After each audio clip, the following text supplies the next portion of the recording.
Hello and welcome to the Cup of the Day podcast, episode 13. I am joined by Pricey, who is right beside me. Already episode 13. We've got a really special guest today. I'm glad to finally have you on by my side, Pricey. How are you this evening? I'm doing good. Today's been good. Played a bit of track of the day. Had a bit of food, had a drink. That's all.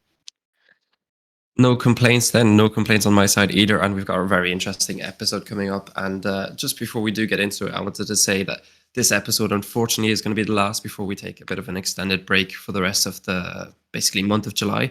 So we're going to try and make it a good one. And the way we're going to do that is with our guest today. And we won't waste any time. We'll get him right in. Our guest today is none other than SRK. Welcome. Oh, hello. Thank you for having me.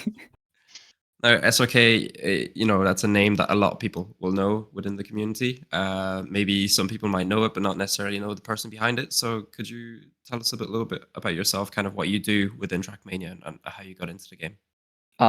So currently I'm like hosting a lot of tournaments. I really just love hosting tournaments. And during this year, I was approached by Nadeo to help host the regional circuits for World Tour. I had been doing a lot of stuff for third-party scene, trying to help out a lot of the smaller underrepresented scenes in Trackmania. At the same time, trying to help people who are kind of get into competitive scene a bit more, either as a player or people who want to get into casting and stuff like that a bit more. I actually got in Trackmania in 2007 when there was like a relative, when we had got our computer, we got like a gifted game, and it was Trackmania Sunrise. At the time, I did not knew it was Sunrise. And what's funny is that the game was called Trackmania instead of Trackmania because it was like a Russian version or something like that. So when I first got introduced to an internet, I tried to always spell out the games and stuff like that, try to find the game, to find information on it online and stuff like that, and I could never find anything about it because it says Trackmania because it's TPER whatever. And in the end, by accident, I found that there's Trackmania instead, which was the international version. And I was very confused by there's like these buggy type cars, I remember. And I tried to kind of understand it, but the dismiss it. I was more looking at the sunrise environments. And like after some videos here and there and classmates speaking, got introduced into Stadium, and I'd been playing a bit on off. In 2019, came back due to TMGL because I found it fascinating, and I tried to really do a massive TLDR of it. But there's some smaller details in between as well. Yeah, so you've obviously been around the scene for a very long time. Somebody who's very invested in the game as well. I mean, I know that personally, having competed in a lot of the events you've put on yourself through Fastpoint or TMGL this season or an TM World Tour, basically. But yeah, kind of, there's a lot to talk about when it comes to you and your relation to the game. And I think the first thing I want to start with is kind of what's been your main focus for like the last year, which has kind of been a TM World Tour. And kind of, I want to know first of all how you got the role that you did, and kind of how that opportunity came about. So I would say a bit longer story because it's like a very fascinating, like to get like see the full timeline. So around like 2018 or something like that, I was always like competing in fighting sports a lot, like in karate specifically, and doing a lot of like judge stuff. And I got very hands-on stuff on hosting tournaments and assisting with running tournaments in karate. And then at the time I was like into rhythm games and in like VSRGs, like vertically scrolling rhythm games. Around like 2017 and 18, I was kind of hosting tournaments here and there, to a point where around like 2018, 19, I was even potentially selected as one of the main admins for also World Cup, if you maybe have heard of that. But I kind of stopped with that scene because I didn't like how that scene developed and stuff like that. Around 2018, I kind of got into events with, as mentioned, and I really wanted to host some stuff here as well. But since like the server ecosystem and everything like that was very complex, and you have with dedicated servers, there was no proper like tournament clients and stuff like that. Kind of got like things going in a sense, and I kind of started rolling. Remember, I wanted to host like a Baltic tournament at the time, just like a for fun kind of thing. And I remember I created like the Baltic Trackmania Cup or whatever in 2020. It was Trackmania 2 Stadium. And I remember Kavi tried to post about it on Twitter. I posted on Twitter, and there was like Zerator commenting on it, virtual commenting on it. I was like, what on earth is happening? We got like a sponsor here and there as well. with some prize pool, and it kind of learned in. I was like, oh, people really really like this stuff. We got like community building was for Baltics even better, because at the time Baltic scene was considered dead. And then I was starting to host more and more events. I started to, during that summer, I started to reach out to contacts a lot of people. I remember there was an event called Time Chasers Trackmania Challenger Series, which was my first international event. There was a lot of like Baltic events in between as well, where I got to my first contact with like people like Afi, Gwen, Mime, New Stick, Mudzen to kind of showcase with styles. Maybe some people remember that event somewhat vaguely.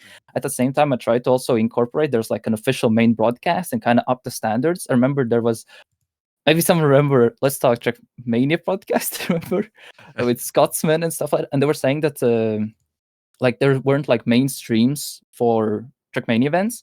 So I remember I reached out to Nadeo, can I use like naming rights for Trackmania esports and stuff like that to kind of create like this community hub for broadcasts.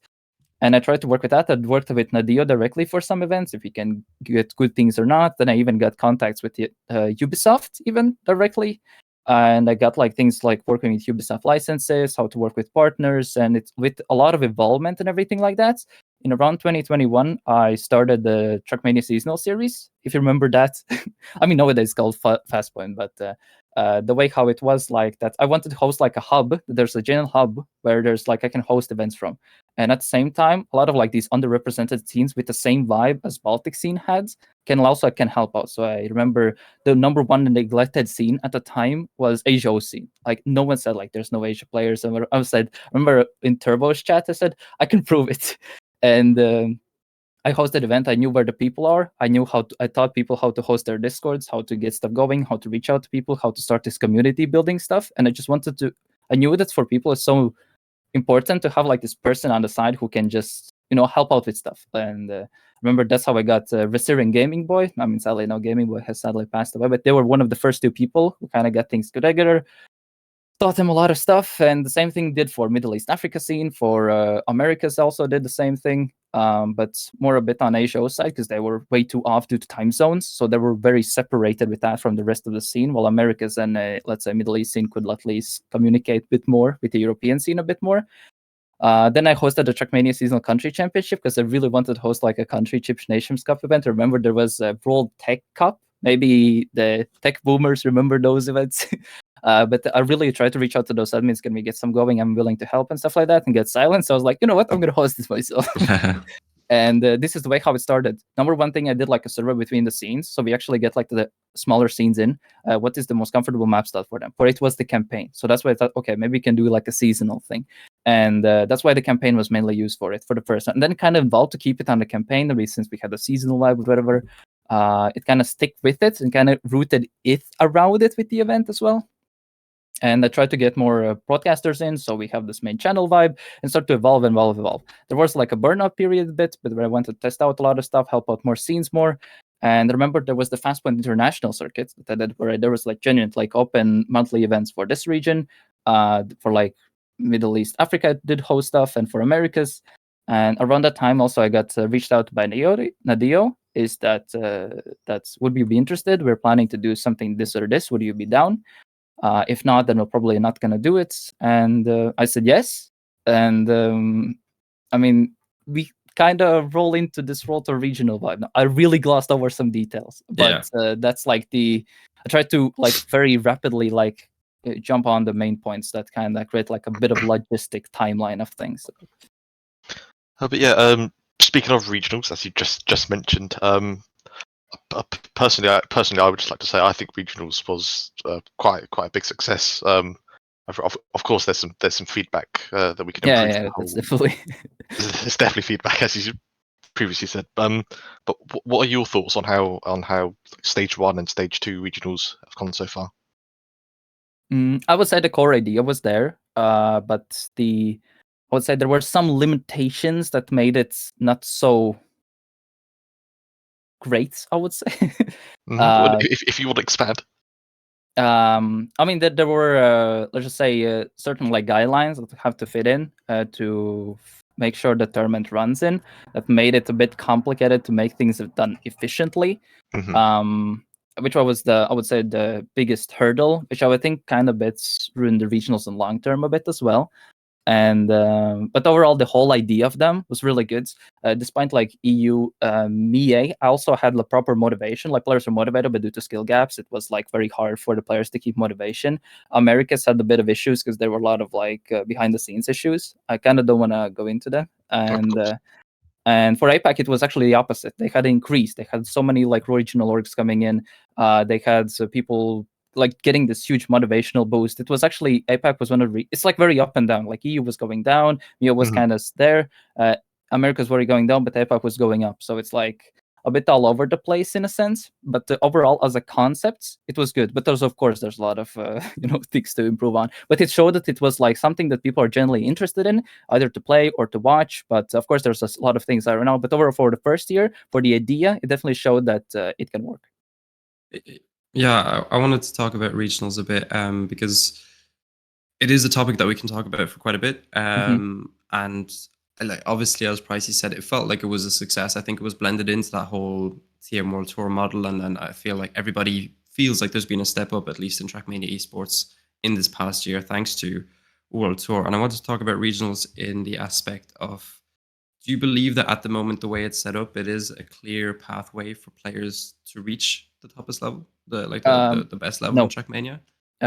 It is kind of as a. There's this weird. I remember in Amaterasu when he was here, he said that currently the system is like, as he said, there's like regionals, TMCL, and like TMGL. It's like in theory it should work like that, but in reality it's like this a bit.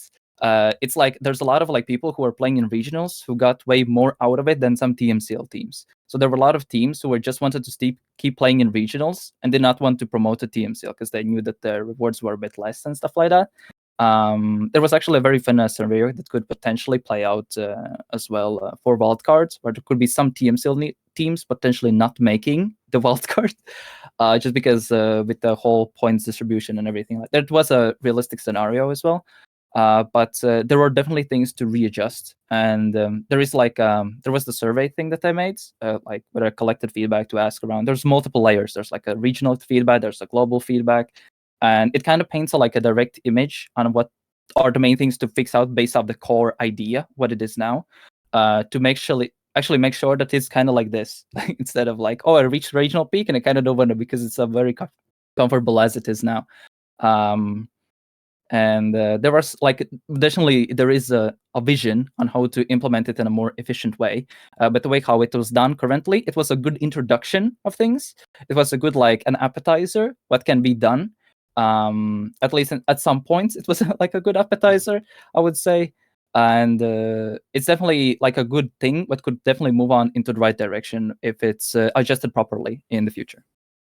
Yeah, I think there's between regionals and TMCL, there's quite a large jump in obviously in the maps, because you go from the easier maps to the actual to the proper maps, and in terms of player quality, that goes up. So I think for those regional teams, it might just seem, sure, you could win the regionals and all, but next season if you promote, you might not succeed as well as you previously have done in regionals.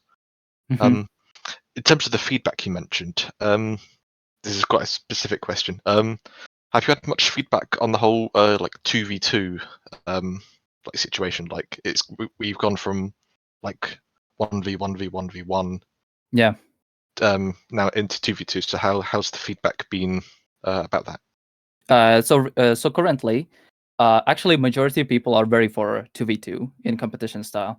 But there are some people who are a bit against it, who want to prefer the old one.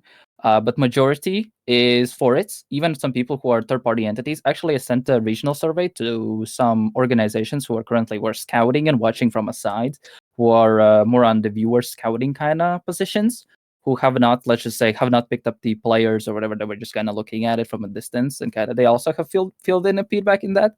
And overall, a lot of people really enjoy 2v2, especially the third-party entities also at sea, because it's like a good pathway to ensure like investment and partnerships in the future.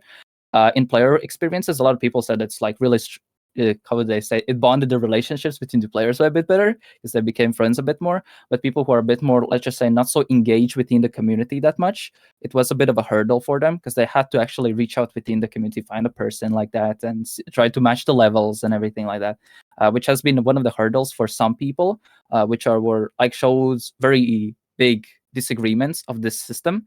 But there were a lot of more positives than way more positives than negatives, because definitely this new specific format a bit more created a bit more traditionalized approach where you can kind of understand there's a team versus team kind of idea instead of like you have bazillion players or you have 4 players suddenly wait we have to do something else now different.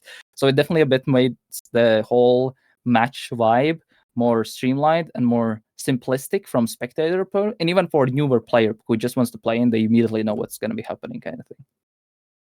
Yeah, it definitely added something. I felt as from a BITM perspective, especially, we could like get behind a team, instead of just one player, because often it kind of felt when we had those old formats with 16 players that it was just 16 players and they were somehow linked to an org, but that didn't really matter too much. Whereas now you kind of have those teams, and you root for BDS. You don't necessarily just root for AFI kind of thing. But yeah, kind of give that sort of fandom, I guess, and investment a little bit more from a viewer perspective. And that's one thing that I wanted to ask you as well, because you talked about surveys and reaching out to various people. And one of the surveys that you've put out, I believe, like that Nadeo have allowed you to kind of reach out to the community to get some feedback on regionals itself. And I kind of wanted to see maybe if you could like give us an insight onto what the general overview from the community has been. Yes, I can give you some. So one of the things is that the whole idea of having regionals was a very positive thing. It was honestly the most one-sided thing in the whole survey is that there were like more than 90% of people saying that's a good thing. There were some people who were disagreeing on it, even some top players who were very, very disagreeing on it. But majority of people, viewers, players, people from third parties were very for it. There were definitely some things that were saying that having regionals with the current kind of base structure is a good thing, but there were some people also disagreeing with it. That's there's definitely needs to be. I'm personally on the side where there's definitely needs to be improvements. But overall, most people enjoy the whole idea, the theoretical model of it. But the practice and execution was the one that most people disagreed. Like, for example, you had the cutoffs. MEA had the massive level differences. APAC was the one with the less issues. America had like broadcast issues. They had seeding issues because there were a lot of moments where teams like Damascus or like very top teams were seeded in number 11 or 12th where there was some random thing in like number 1, 2, number 2, and 3, and that's really messed their seedings over. One of the things is that like one of the biggest things is that was the use of matchmaking as one of the main seeding points as well. I think the main issues was that the fact that there was no 2v2 implementation done properly, so there was no this proper segue, I would say, between the, let's just say, free-for-all matchmaking into competitive tournament play, which was like mentioned in the NCSA, for example. But overall, there were a lot of suggestions. There were very diverse suggestions as well. A bit joked around with some of the funnier suggestions about seeding because it was one of the biggest controversial, not really controversial, but more diverse. Let's just say like that comments, with the funniest ones being used like average COTD divisions as seeding. Then was using seasonal campaigns as seeding. Then there was, I think my favorite one was using seasonal campaign times matchmaking rank divided by average CODT division. I don't know why people wanted to use COTD divisions, but there were, of course, with common sense ones, like we're using World Tour or regional points or something like that, previous tournament positions. But overall, it kind of gives you definitely a vibe of what people want to have. I kind of don't want to go into specific details, but there's people saying that, yes, this regional system is good. It needs improvements. There's definitely some things that they want to see or want to see some things adapted a bit better. Like, for example, from top players, like the fact that, for example, there's like 3 regionals, but there's like 2-week break. So it feels like, despite there's only being 3 regionals or 3 match weeks in a sense, the fact it's so stretched, it feels like you're playing for 3 months instead of like just 3 weekends kind of thing. Then there was also some how things promote and things like that as well, that some regions were imbalanced. Like, for example, for MEA, from my personal perspective as well, it's the way, for example, how points are distributed for brackets where, like, it just makes no sense to have the same, let's just say, World Tour points given out for, let's say, MEA or APAC or something like that. It's a bit imbalanced. But there needs to be like, I mean, there's already suggestions that come to mind. Actually right now, there is a theoretical model made already based off the current feedback. It has used most of the things, so it's like based off most positive changes or based off most suggestions as well. But we'll have to see how it will be done in practice. So if there's maybe it's going to be still some things that will move forward to. One of the main issues is also that each regional scene has their own like nuances a bit, what they prefer it, what they dislike, and there's a lot of like how can I say conflicting feedback points, which is like a positive in one scene and it's a negative in another scene.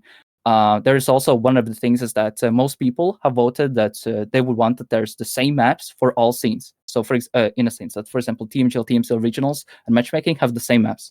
But that all comes from European players. NCSA, MEA, except very, very top teams, and APAC are very against that. So you have this conflict of points, basically. And then if there's like a transition point, let's say from, I don't know, regional to like, I don't know, TMCL promo relegation event or kind of event where it's like region clashes or something like that, then it creates like issues with that. So there is definitely like points that are considered, but it's like very hard to find like a proper compromise that fits the whole scene universally globally. So everyone has the same perspective, doesn't matter where you're from.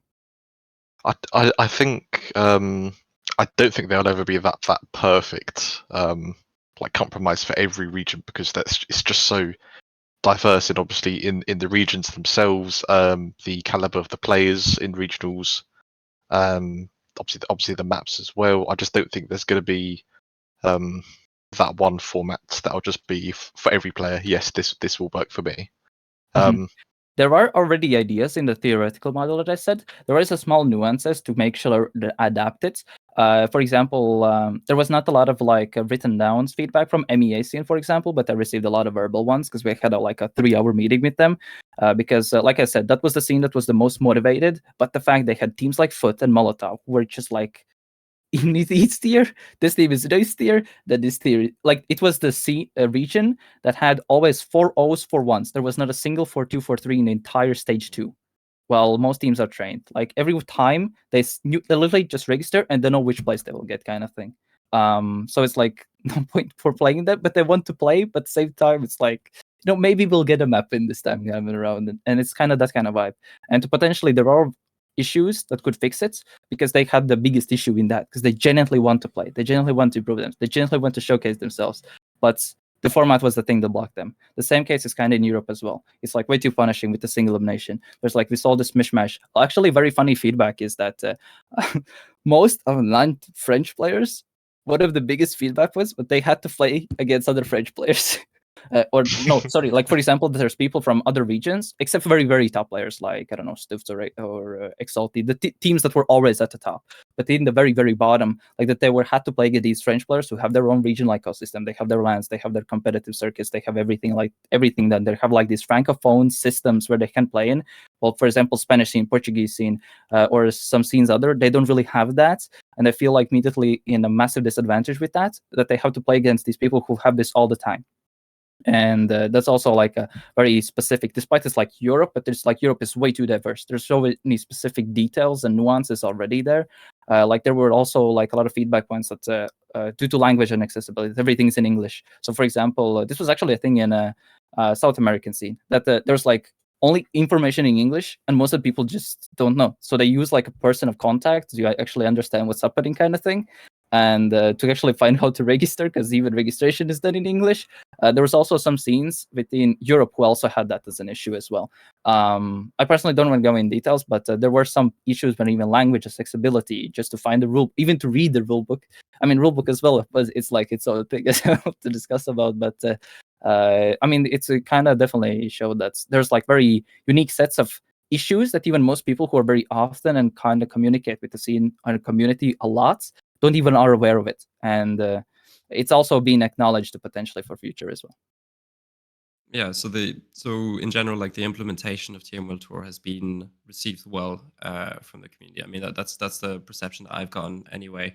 And you've mentioned how there's improvements needed pretty much in all sectors of TM World Tour, and the competitive system and the logistics of it, the output of it, the language, all of that. And you've mentioned that there might be potential additions kind of to that system or changes in the future. Is that something that you're going to be a part of? At the moment, it's not 100%. So we'll have to see what happens in practice. My contract did end in yesterday or basically like that. So at the moment, it's still a bit up in the air. But there are some talks to still collaborate with Nadeo, but we'll have to see what happens practically. In either it's gonna be official thing or just gonna be for third party stuff, or we'll have to see what works. I honestly, despite being like I absolutely love working with this. There were a lot of like course issues from player side, and I just liked messing around with this adminning stuff. I love this kind of stuff, but of course there were issues in let's just say front end and back end as well. But in general, like working with them, and I really appreciate the opportunity I was given, and I tried to make the most of it as well, of this position I was given for this time, and try to make the most of it, because I'm generally a person who just wants to help make stuff happen, and I kind of want to push the boundaries of things as well. And it did help out definitely in some sectors, because there were even some third-party entities I was speaking during the World Tour.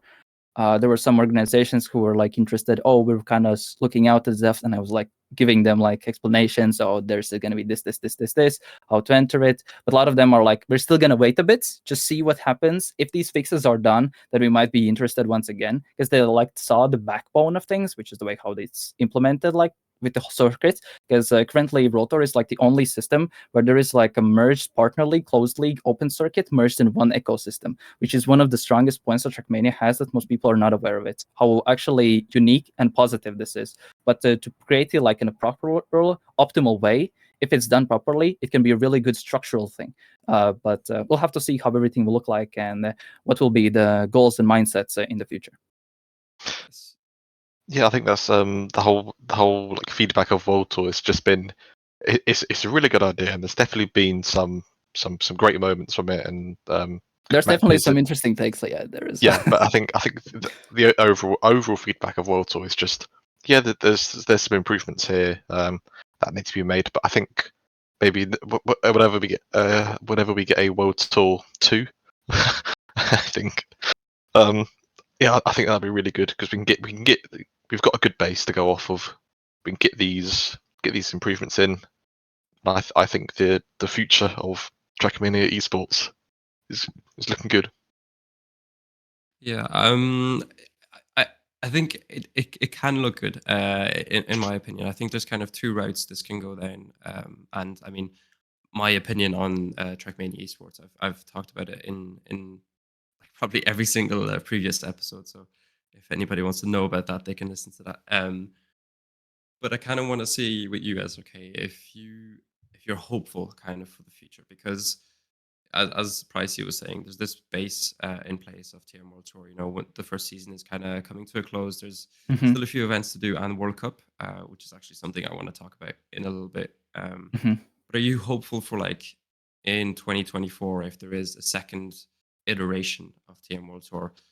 Are you hopeful that those changes will be made, and that we will build on the progress that has already been made? Oh yeah, I really, really hope I do. I have some stuff plans to speak with certain entities as well, to make sure that this does happen, and that it's even outside of regionals. Maybe there's even some genuine changes done. So as a whole, because keep in mind, this is what I thought was just the regional part.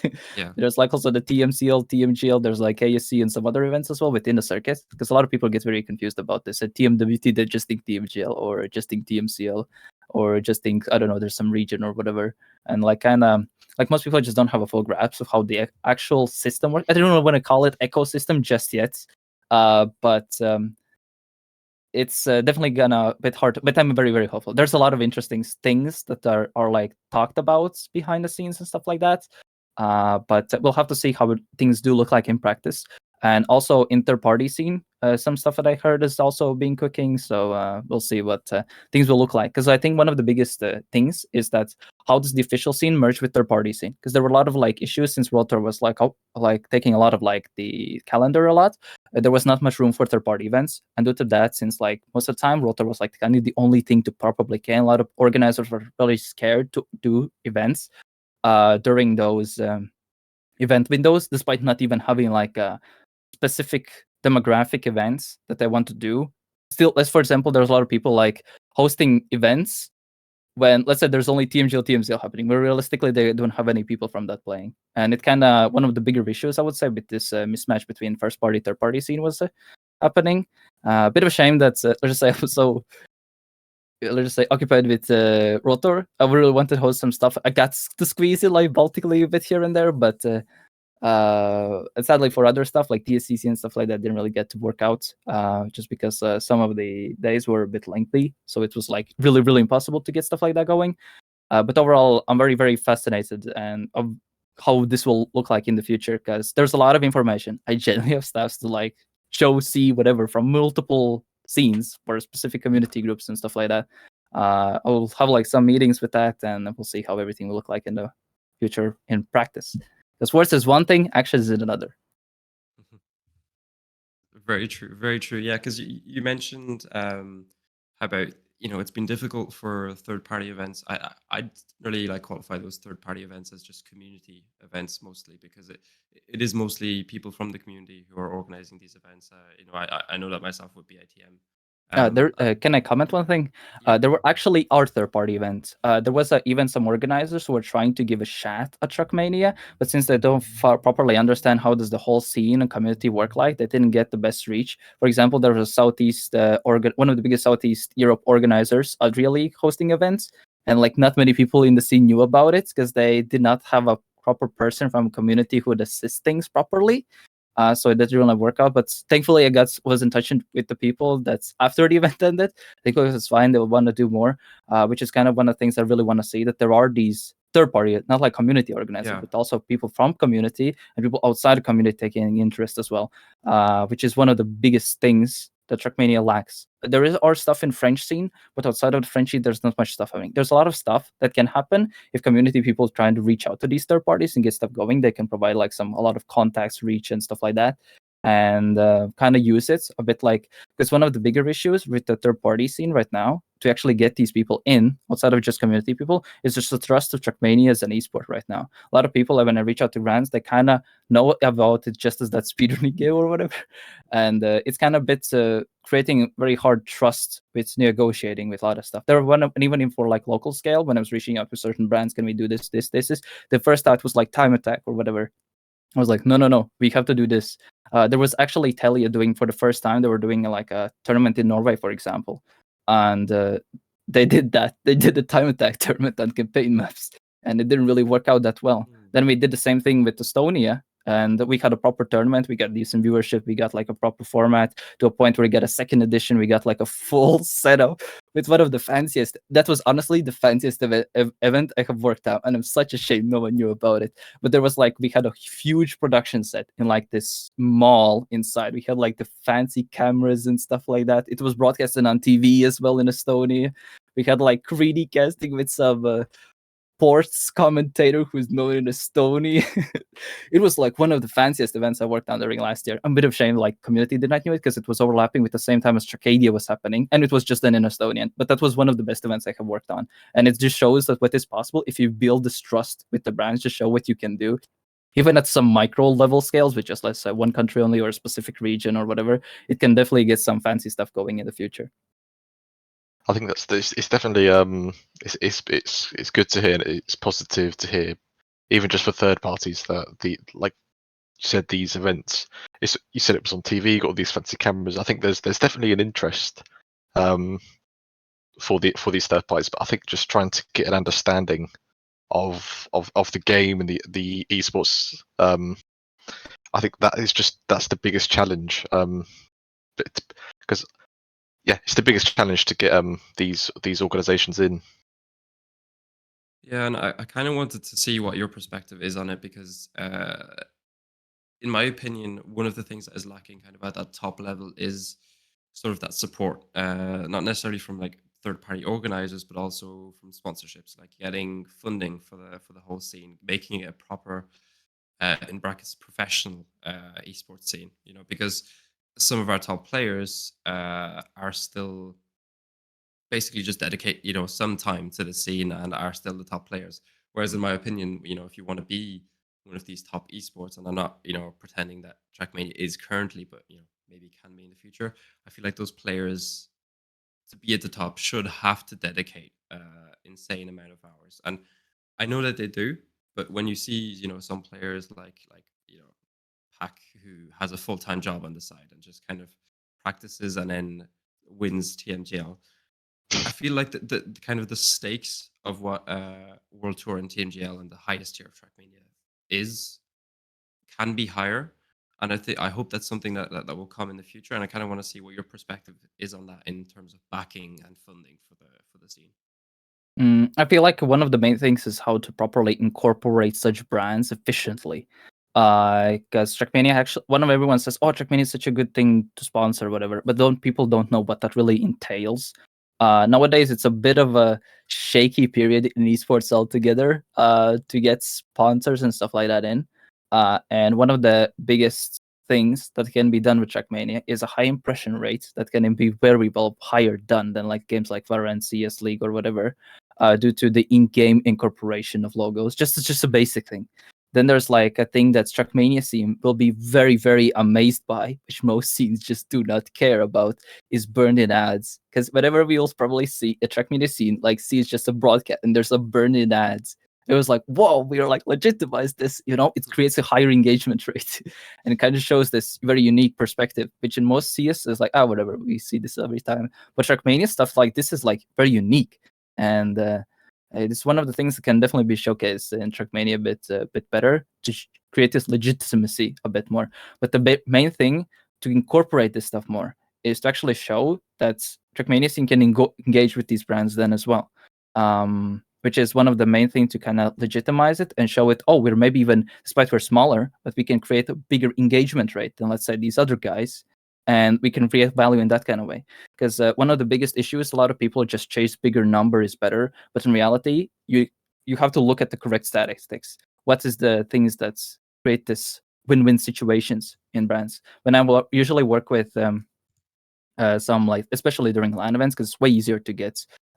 Because whenever you host a LAN, you kind of have to have people there, so it definitely shows that you can get people there in that specific event. And usually for online events, it's a bit shakier and stuff like that. But when you do like first online events, it definitely legitimizes this. It's like, okay, we can work with this person. There were like events in the past, like the Telia tournament, like I said, or Comic-Con Baltics and stuff like that. And there were more local events in this local region. They at least legitimized these parts. Okay, we can work with these people and this kind of thing. And this can be a legit thing. And there were some fancy deals coming in. Some of them I honestly did not want to take because they were coming from, I'll just say like that. Most of scene would probably hate me if I say yes. If I would say it right now, what I declined about. But there were generally then more interest in these brands, at least locally, about the game. When I kind of hope that these pushing forward stuff definitely happens in most, but this has to come through community, and there has to be like a dedicated person. There has to be like person who really pushes it outside of it, because a lot of people who host community tournaments just stick within the bubble. They kind of don't know how to properly burst out of it, and you need to really have contact from other places. Actually, during the last month or so, I had the very fancy stuff for Trackmania and stuff like that. I was invited to a very fancy event as well to kind of plan out stuff for the local scene. And just if you burst out that bubble just once, it can cause a snowball effect immediately. And it can really, really help out. There might be some very fancy stuff for next year for Baltic scene due to that. But since it's like more local then, like it stays local. It's very hard to get, if you especially know with how sponsorships works, usually there's like a specific local department and a global one. Global one is like very impossible to properly get. Local ones are the more realistic ones. So usually from local scene and see, we have local for France, local for Germany, local for Baltics, local for Nordics, and like starts to cover the area. It's like, okay, we can like look at Europe. Okay, then let's look at Asia or whatever. Then we can go to the global level. And that's when like the real sponsorship big amounts come in, but it has to show the ROI even in long term. So even it doesn't show, there's like a Burton ad happening. It will have to still show for like after 4 years to generally show that the scene is like dedicated and stuff like that. Which is, I feel like, one of the biggest challenges right now to even get these people in, to convince due to this trust. And those are kind of the next steps as a community should probably be taken just to ensure the, let's just say, longevity and genuine growth of the scene at this ground roots level. just looking at a more short-term view of kind of TM World Tour, because it isn't finished. We're only in June. Mhm. We're 6 months in. There's another 6 months to go. For a lot of people, it kind of feels like it is like kind of 80% complete because of Mhm. TMGL finishing. But there is, of course, World Cup coming up. Hopefully, I mean, I haven't heard too much being announced about it, and it's at the end of the calendar, and it's kind of been sold originally as the highlight of the Trackmania esports Mhm. scene during the year. And is there kind of anything you can tell us about World Cup, because we haven't really heard anything from Nadeo or anybody really around the event? I think no. uh, Good. I can mention about wildcard probably. But that it will, happen. It will be like this close qualification tournament. There's an ASC as well in like 2 weeks, or the All Stars Championship. It will mostly determine the seedings for some teams. I would feel like. I think we'll see All Stars probably in a bit higher level than it was last time around. But we'll probably see. It's a bit of a shame that there's like this cross league event with cross regions, and it's not that high stakes, which is a massive shame. In concept, that event could be very cool, but the rewards have to, I feel like, fit for that properly, to be then motivated from all levels in a sense. But yeah, there's definitely stuff to look forward to. But we'll have to see how things will look like. I have heard some very scary things behind the scenes from some teams potentially pulling out the world card and stuff like that. But I feel like that's due to the uncertainty of what seems from public's point of view right now. That's Okay. quite interesting to know.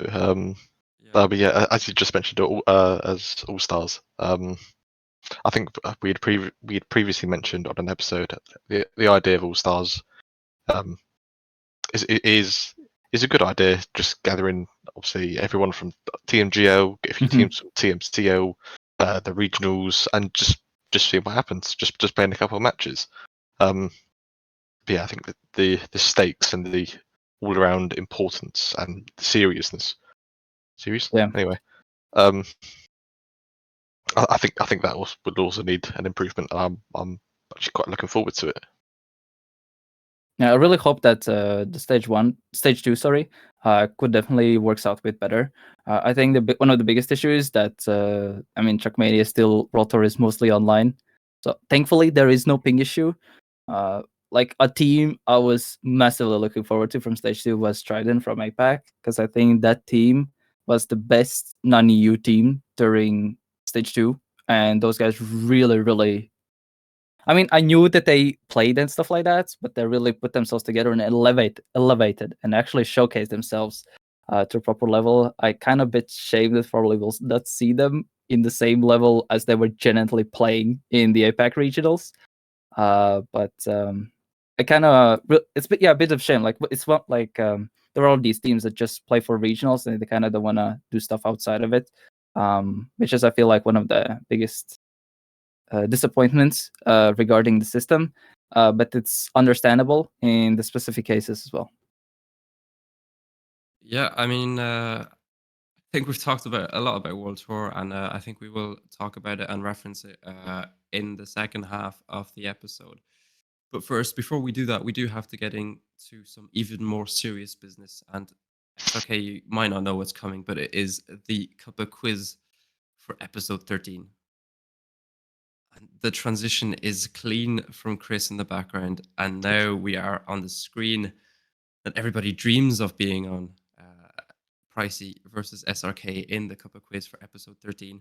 Pricey, you know exactly what's going on. It's your first participation. I know what's happening. This is the second time I've been here. I think I was against Jorday last time. Mm. I think I lost.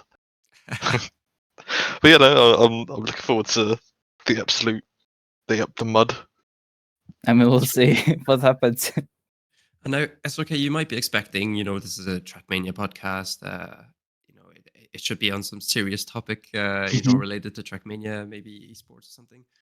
But no, and especially not today, because today, I mean, you might have heard it in my voice, I am slightly sick. So this episode has been very low effort, and I used something that a lot of people have been using recently. And this episode of the quiz is going to be the ChatGPT quiz. All right. So you're gonna get one question each in order, and I think there's Mhm. 3 questions per person. Each right answer will grant you 1 point at the end of the quiz. Whoever has the most points wins. But there's a little bit of a twist. I've asked ChatGPT some questions about Trackmania. It's given me some answers, and I just need you to tell me what you think the correct answer from ChatGPT was. Oh my. It's going to be multiple choice. And now a little second twist as well is I've thrown in some questions that ChatGPT didn't actually answer, that I didn't actually ask it. So if you can notice which question isn't like where the answers aren't from ChatGPT, and you can tell me actually no, this is a trick question, then you will Mhm. gain 2 points. Okay, Ooh. Yeah, all good. does that make sense?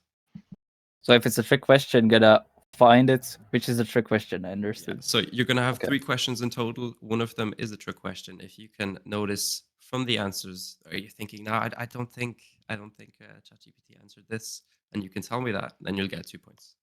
All right. Okay, right. So let me just get up on my screen where we're starting, and we are going to start with SRK because Mhm. you are the guest, and we're going to get stuck in. And I just want you to tell me, what did ChatGPT say when I asked it, what is the best team in Trackmania? And the potential answers are Vitality, Solary, and Gamers Origin. I'm gonna say with Solary.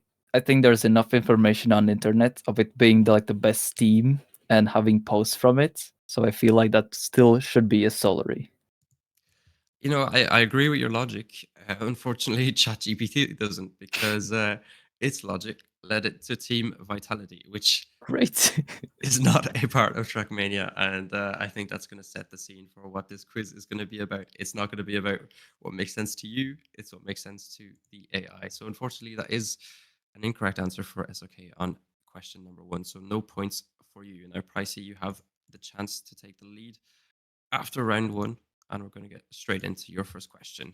And your question is, which country has the best Trackmania players? And now, what did ChatGPT answer? Did it answer Hungary, Poland, or Canada?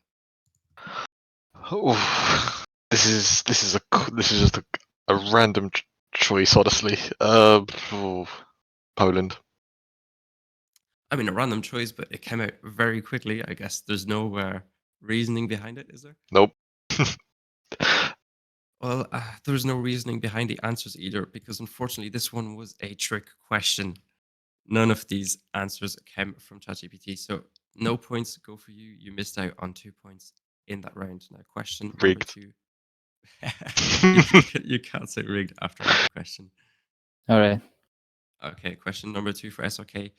Who is the best streamer in Trackmania? Now, what did ChatGPT say? Did it say Pack? Did it say Spam? Or did it say Bren? Like each of us get a trick question, correct? Each of you get a I trick. think this is the trick question. So you think that ChatGPT didn't say Pack, Spam, or Bren? No.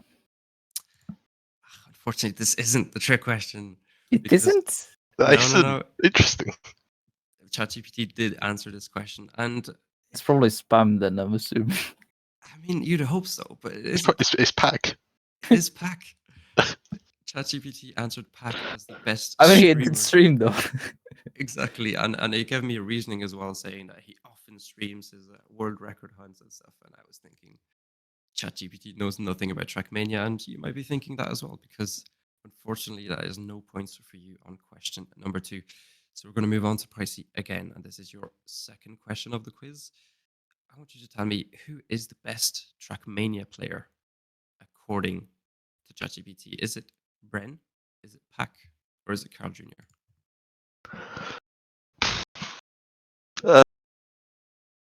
I think it said Carl Jr. It's gonna be virtual or something like that. No, well, I've had the trick question. Pricey has had his trick question, and he found the trick to this question because that is the correct answer. Carl Jr., according to ChatGPT, is the best Trackmania player. So the first points on the board, that is 1 point going to Pricey. which means that we are heading into question number 3 for SRK, and you have to get this right to have a chance to tie up the quiz. Question number 3 is, what is the best Trackmania podcast according to ChatGPT? Is it A, Dropped Gears, B, Okay, Hot this Ones? is the trick question, probably. Straight out of the gate, the trick question. Yeah, I mean, I'm going to give it to you. That is the trick question because, yeah, it was absolutely clueless on all of the other answers. But this one, I just wanted to throw in because it sounded kind of fun.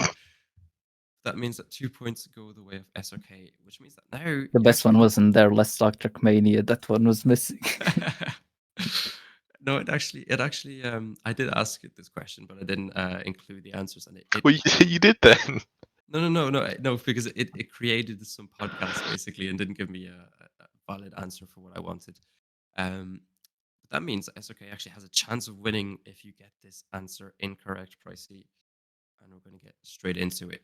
Your last question and the last question of the quiz is, what is the best style in Trackmania according to ChatGPT? Is it A, full speed, B, tech, or is it C, dirt? Now, obviously, I have some bias towards full speed. The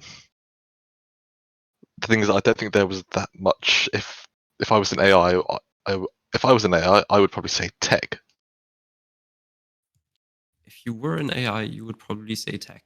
And I'm starting to wonder if you are an AI because the correct answer is tech.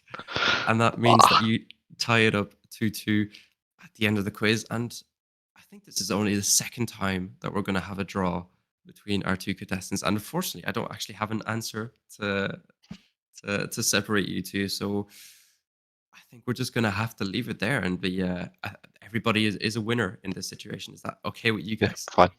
Yeah, I'll take that. Even though I would like to complain, even I will not.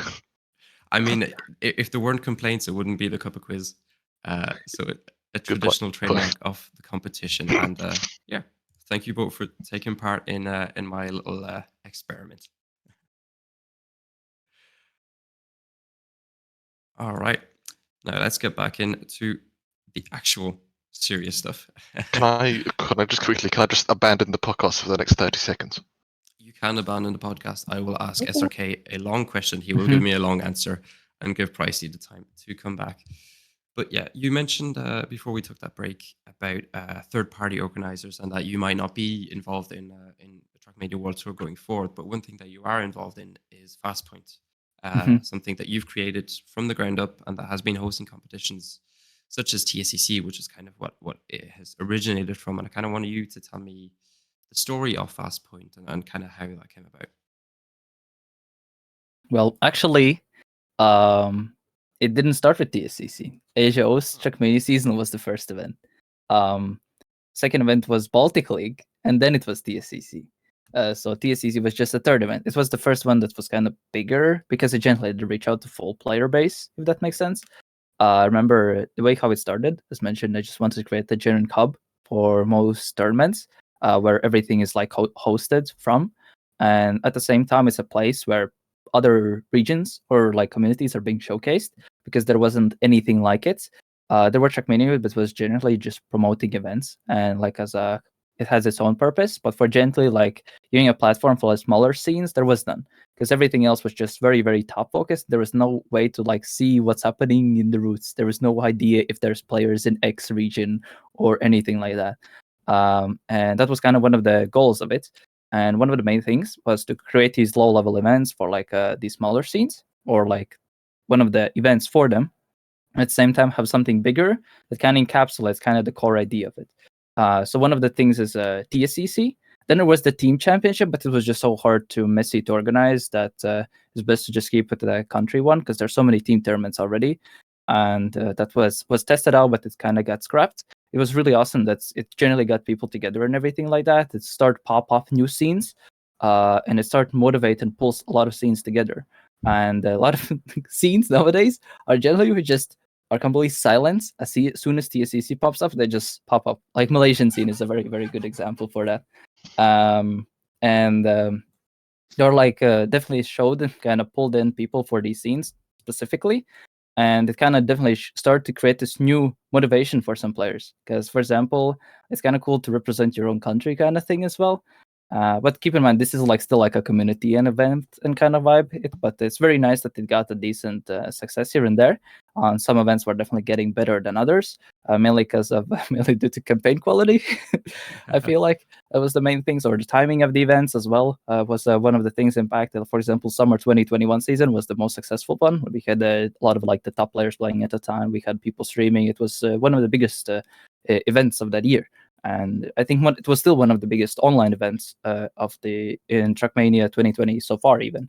And definitely showed what kind of magic it can capture. But then afterwards, we got this like bit of growth with TSCCs and attention. I really wanted to create like this for lower level players to have a chance to prop up. So that's why I created like these monthly tournaments, created this Fastpoint international circuit a bit as well. I will actually try to create it once again. Well, there's like this off season for World Tour basically. So like people have a chance to compete and still stay motivated, because in theory, there's not like, I mean, there's 6 months. Yes, there are third-party events, but it's very hard to keep motivated during that period to gently improve. Thankfully in Trackmania is that as soon as you reach the peak, you kind of stay in your peak, but it's very hard to like found rounds like competitive environments very easily. Because always there's like very hard thresholds that you kind of have to meet or to take part, and kind of to lower it as well and make it more accessible and stuff like that. But yeah, no, the main idea of it was just to pull everything together. And as mentioned, it started as a place to just as a hub for people just to find events, at the same time showcase people and communities as well, and create like this pathway of people as like this path to competitive kind of vibe to it.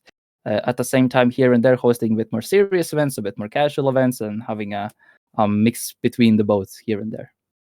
Yeah, I think.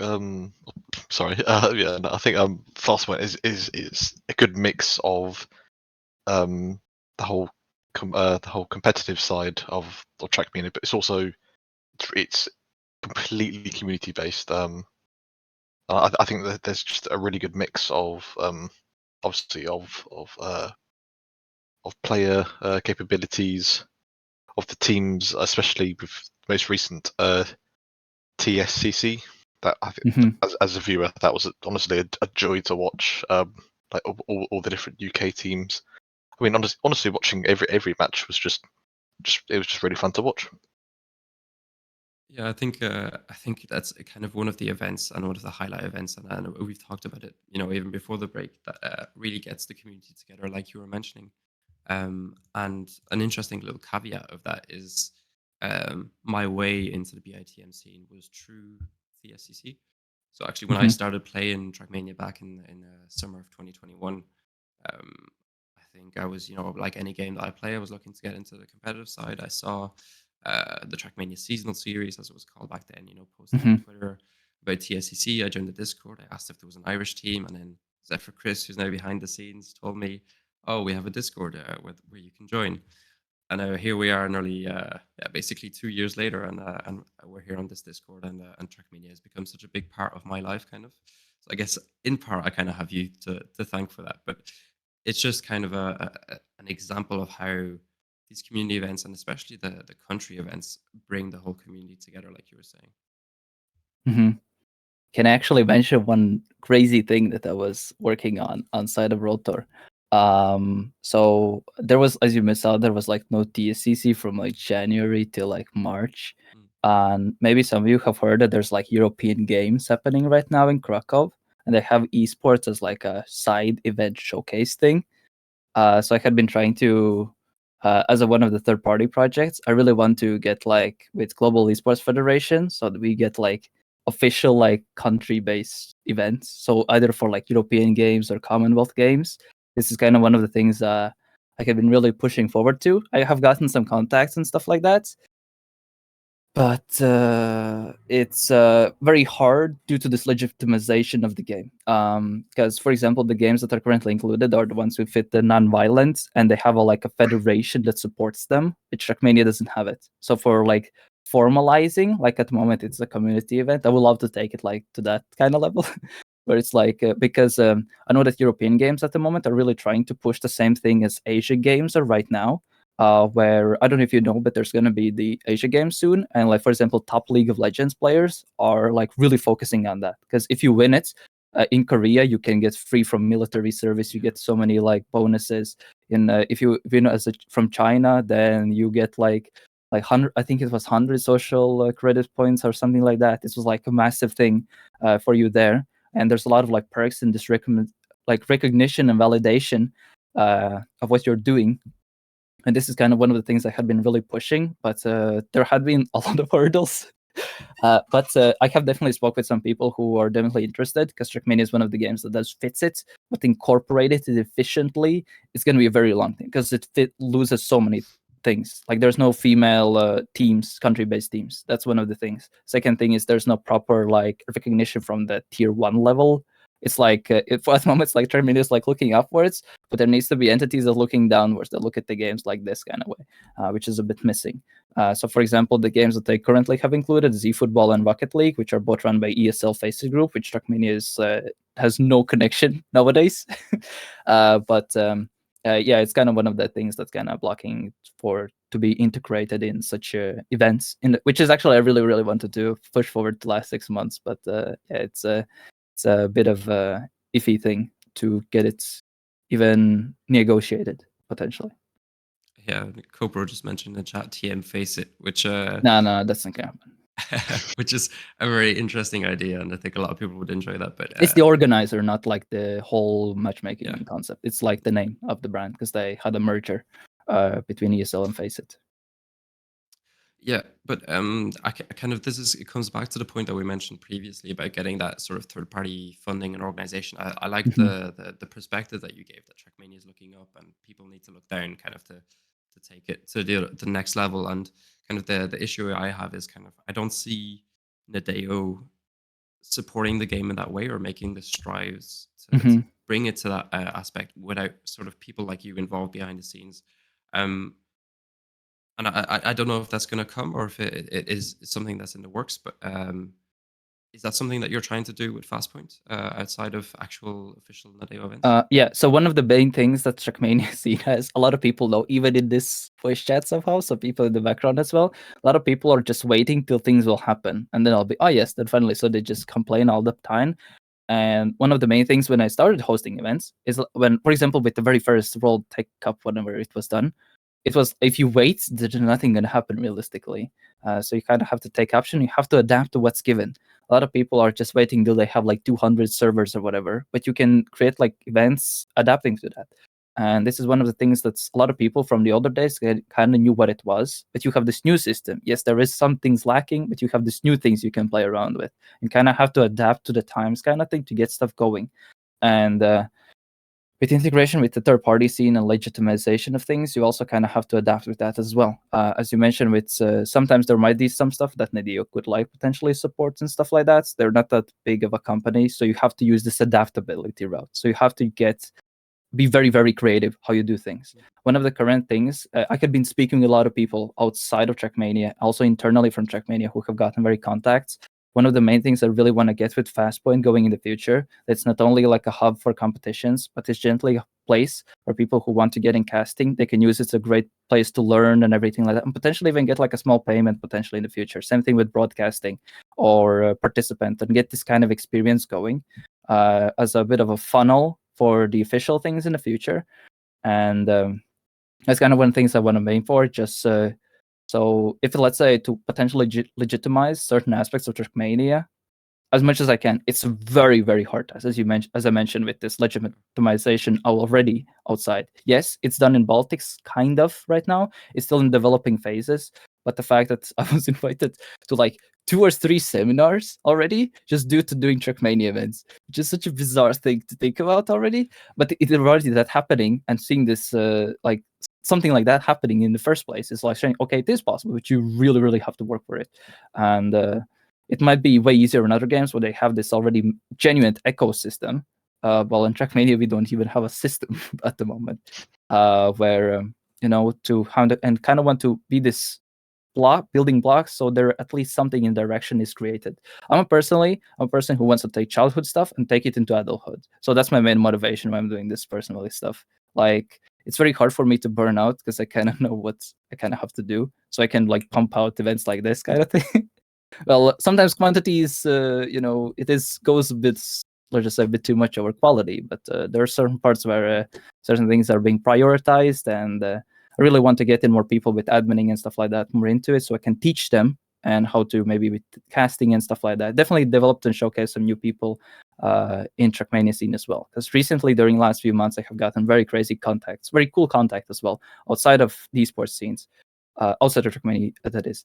And to get them more involved and everything like that, and just legitimize and show it, yo, this is the platform. Where can we get this thing? We can solve your problem. We can do this. We can, make it like it's a good investment. And the main thing is it creates these win-win scenarios with third-party brands, so they trust the game and the community as a whole. Then as well.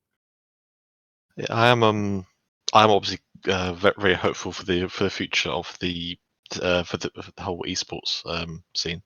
I think with the implementation of Trackmania on Steam and the recent release on console, I think that's definitely gotten a lot more eyes in terms of one, player base, and two, just actual organizations actually seeing the game for the first time. I really hope Nadeo, now that they might have some free time after the console that's now been released, I hope they would have an idea of what they want to do for the future of the esport. I'm just hopeful for that. Hopeful for the future. Yeah. Yeah, a bit of shame there is like no like forwards in public. There are some ideas, but we'll have to see what is set in stone in a sense. Of course, in that kind of way. Because right now, I feel like community side definitely needs to be. There needs to be not just me. There needs to be more people like pushing the bubble a bit outside. And there are people already in Trackmania scene who have such reach and contacts, who actually have done their part a bit. Let's just say like that. And would be really cool that we have more and more people like that invested within the scene. Just gets the whole ball rolling ahead more and more. Yeah, because definitely for the moment, kind of come December time and onwards, it's very unclear what that's going to look like for the moment. So I think the next half a year basically is going to be very important to see where the scene goes, how it develops, and how it progresses, and hopefully in a positive manner. And I wanted to talk about coming back to Fastpoint and your kind of qualities of trying to showcase talent. Not only the players but also the casters, the producers, and everything like that, because that kind of aligns with what we do here in BITM. When you look at it, you've got some of the top casters now in the game, like Nualaoch, Twiggy. They come from BITM, producers as well, and throughout the game really. And using that platform of Fastpoint and those sort of community events, are you hoping that that's going to be something that in the future can get not only players but people involved in every aspect of the game to those higher levels of the esports? It is possible. Like, for example, a lot of people who have worked who I could like trust in like the previous events, I got them involved with some of the broadcasts, for example, here and there as well. Like other people who did production, like as well. Like one examples I would say from the contacts was like TMCL broadcast, sorry. Like that had a lot of like, I don't know, like for example, there was definitely like a difference noticeable between like some regional broadcasts and let's say TMCL, at least let's say in later stages of TMCL, or like the system and everything like that. But I really tried to, when for example creating broadcasts, really want to mix in Trackmania people with like people from other scenes. But sometimes it became a bit of an issue here and there. Maybe some people remember some situations, other examples, when some people were kind of introduced to the, let's just say, a bit more serious scene, and were kind of thinking that it's in a bit different way kind of thing. Yeah. But they kind of want to really create this kind of pathway to outside of just players, just casters as well. Because nowadays there are definitely way more opportunities for casters in Trackmania or producers or whatever than let's say a year ago. A lot of people really kind of don't take things, if you really in a macro scale, if you really branch out and try to splice up, look where Trackmania was like 2 years ago and where it is now. Like it is a very noticeable difference actually. But most people like really just are very short-sighted in many levels of the scene, and just try to look at what's very, very close. And a lot of big issues is a lot of people compare Trackmania to other stuff, which kind of don't correlate or make no sense. I've seen so many people comparing Trackmania to CS:GO, and just look at why does CS:GO have 1 million prize pools or something like that. What Trackmania doesn't have it. Like it's like way too illogical comparison. And there are definitely like situations like that when some community members just don't realize what's already we are given and don't realize that we are a very, very unique game in a sense, and kind of use this uniqueness in the specific ways that generally makes it worth and what makes it like generally stand out in the international or between each esport, because sports and esports kind of two separate things. I myself who works in sports as well as a coach as well and as an athlete, and I kind of definitely can see a lot of parallels between sports and esports, and definitely kind of want to use like some of the, I would say, parallels that are not drawn into the esports scene at all, and kind of implement them properly. Like for example, each styles is like disciplines kind of thing. Like you have League of Legends as a discipline, you have CS:GO as a discipline. Like you don't really need to compare both things. Like it makes no sense comparing like CS:GO to Trackmania. Like one is a complete 5v5 shooter, tactical shooter. Another guy is like a 2v2 arcade racing game, which has a completely different mentality how you play it, and it's the whole ecosystem system is different and stuff like that. It's one of the things that I feel like community has to understand, like try to see the full picture of things and try to see the correct patterns and routes in this full picture, which most people can't. Yeah, and I'm kind of looking at that full picture because you know, Trackmania World Tour has been the kind of forefront of everything competitive this season. I know that a lot of event organizers behind the scenes have struggled sort of to implement their events into the kind of year. You know, ourselves, even with BITM, it's been, you need to consider like kind of everything that's going on with TM World Tour. If you might be missing out on players because they'd be playing that, and then you kind of get this congestion of certain weeks being like used by multiple tournaments, and kind of we still have that now. Where like, you know, you've got like KOTT stuff coming up, you've got Racers Summit, Gamax, and all that. And kind of, I'm looking forward to 2024. And kind of, can you envision sort of a kind of grassroots competitive scene, which is more clear cut? Because I know there's a lot of people working independently on various projects. Yeah. And so, how do you kind of see basically the competitive scene adapting to the implementation of TM World Tour, and how would it look at a sort of grassroots level? So one of the main things is definitely, if you remember, like one of the feedback, when we were talking about feedback points, one of the players were saying that despite there being just 3 regionals, it's just 1 weekend. You just play 3 weekends out of like during the span of 3 months. It does feel like you're playing for the full 3 months.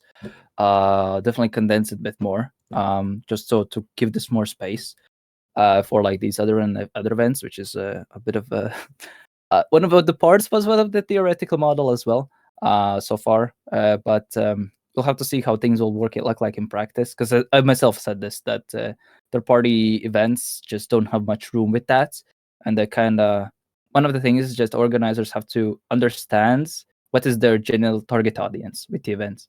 Like let's say if you're hosting let's just say, I will give my example. If I'm hosting a Baltic League, I understand it's good. Like I don't, French players are not going to care about it or something like that.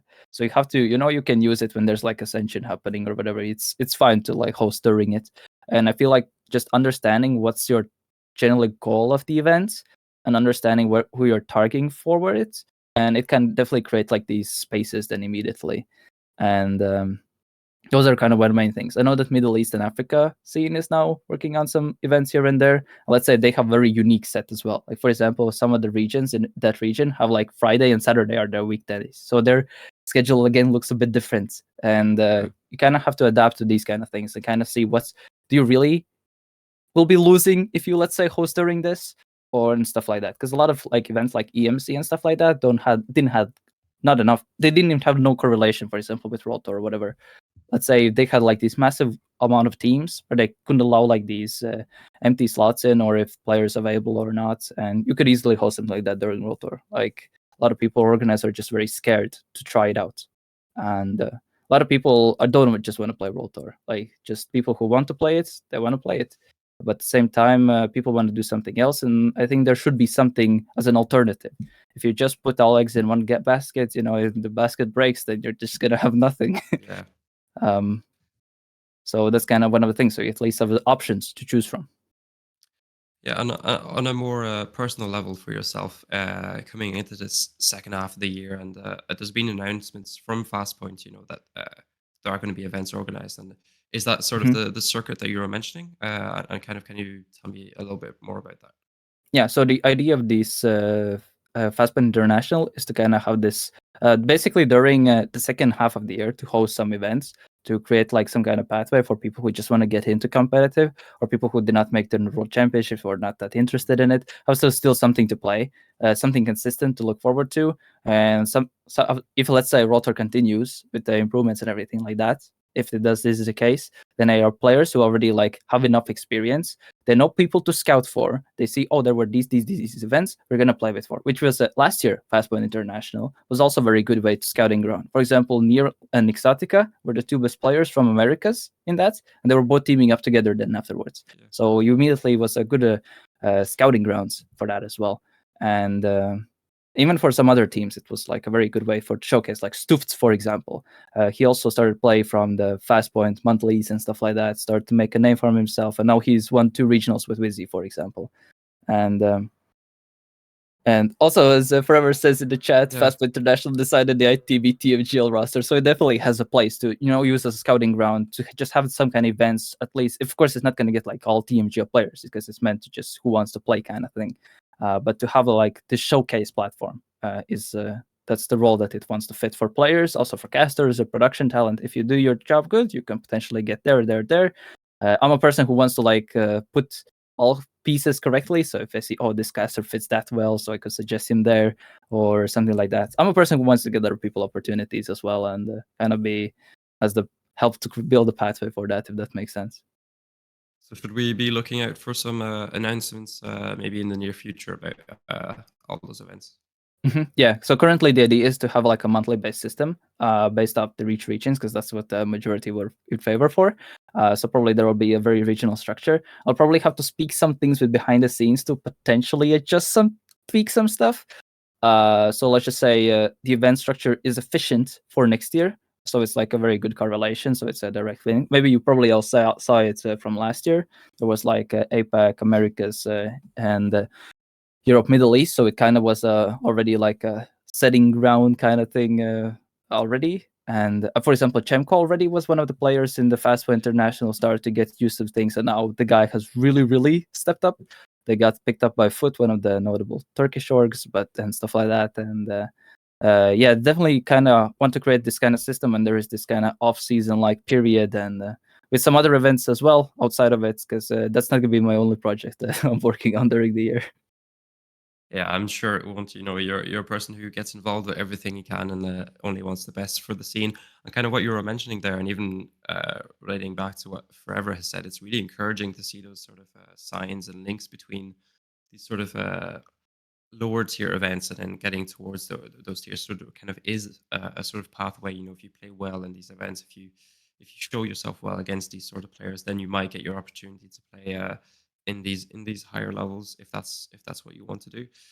And kind of having that sort of grassroots system is only going to be beneficial for that. That's something that I'm very much looking forward to, and hopefully that's something that can work kind of nicely and smoothly, and that players can really engage with going into next year.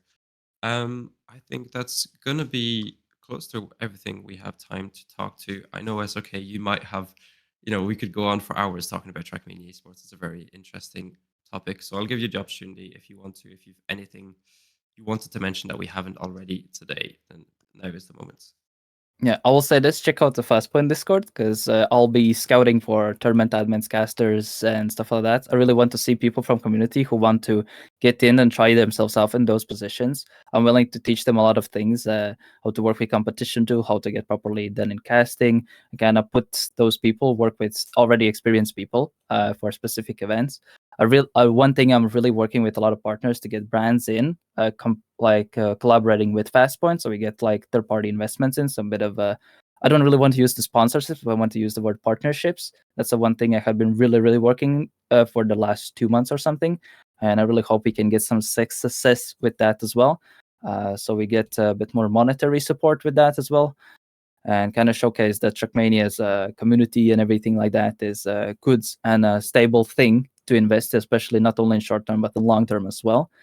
And those are kind of my main things I kind of want to say. I really hope that everything will work out for the best. I know that there's a lot of fancy third-party stuff also being worked on, but we'll see what everything works in practice. As mentioned, words is one thing, actions is another. So I'll call the end out on that, I guess. I think that's going to be the motto of this episode. But yeah, as SRK said, if you are invested in Trackmania in the esports scene, if you've got that drive to make it better and want to get involved, then there's an opportunity right there with Fastpoint. No matter your skill set, I'm sure they can find a place for you and somewhere you can get involved. Yeah, that's been a pleasure. Pricey, thank you for joining me on the hosting desk this week. Thank you for having me. It's been a pleasure, as always, to have you all with us today for an hour and a half. And as I said at the top of the show, this episode is going to be the last until basically the end of July. We're aiming to be back. I think it's the 26th of July is when we're aiming to be back. So we're all having a bit of holiday, myself, Jorday, and Nua. But we'll be looking forward to being back with you on that Wednesday. One last topic I wanted to mention was just that on the British and Irish Trackmania YouTube channel, you can find a lot of VODs from the TSCC that just happened this weekend. Any VOD that we had on our own channel, which you casted, and then any other channels that were following games, they have been uploaded to the British and Irish Trackmania YouTube. You can also find all of the previous games from the previous BIPL, so BIPL 2, so any VODs from that, which is also something that if anybody is looking for some interesting competitive players who might be up and coming in the scene, you can definitely look at their performances there.